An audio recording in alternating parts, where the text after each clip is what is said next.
નો બનાવ સામે આવ્યો હતો। જાગૃત મકાન માલિકે છુપીથી ઘરમાં સીસીટીવી કેમેરા મૂકી પાડોશી ચોરને ઝડપી પાડ્યો હતો। પાદરાના ગોરિયાદ પટેલ પરિવાર છેલ્લા કેટલાક સમયથી વડોદરામાં રહેવા જતો રહ્યો હતો। પરિવારના માતા પિતા ગોરિયાદ ગામે એકલા જ રહેતા હતા ત્યારે ગત જન્માષ્ટમીના રોજ ઘરમાં ચોરી થઈ તેને ₹45,000ના ઘરેણાં ચોરી કરવામાં ચોર સફળ થયો હતો। ઘર માલિકને ચોરી કરવાનો શક પાડોશમાં રહેતા યુવાન પર હતો, પરંતુ કોઈ પુરાવા ઘર માલિક પાસે ન હોવાથી ચોર પકડવામાં નિષ્ફળતા હતી અને કોઈ કાર્યવાહી કરી ન હતી અને જાગૃત મકાન માલિકે પોતાના મકાનમાં ગુપ્ત રીતે સીસીટીવી કેમેરાની મદદ લઈ સીસીટીવી કેમેરા ગોઠવી દીધા હતા અને પોતાના મોબાઈલમાં વાઈફાઈ કનેક્ટ કરી દીધું હતું।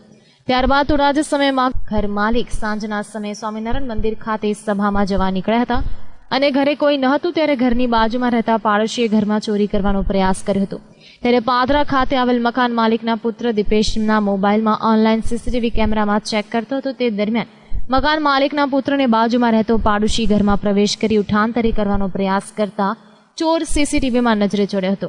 ઘટનાની જાણ પોતાના પિતાને કરતા ઘટના સ્થળે પહોંચી પાડોશી ચોરને ઝડપી લીધો હતો અને પોલીસને હવાલે કર્યો હતો। ગત જન્માષ્ટમી 14 ઓગસ્ટે મારા ઘરની અંદર સોનાની ચોરી થઈ હતી, જેની અમને કોણ લઈ ગયું છે એની જાણ જ નથી। સોનાની ચોરી થતાં જ અમને ખબર પડતા અમને જે માણસ પર શક હતો એ માણસને અમે લાઈવ પકડવા માગતા, તેથી મેં સીસીટીવી કેમેરાનું આયોજન ઘરની અંદર છેલ્લા 2 મહિનાથી કર્યું હતું।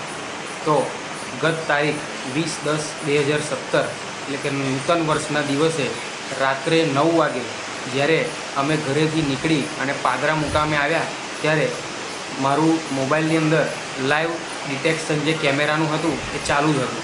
તો એ લાઈવ ડિટેક્શનના થ્રુ મને જે માણસ પર શક હતો એ જ માણસ ઘરની અંદર ચોરી કરતા લાઈવ પકડાઈ ગયો।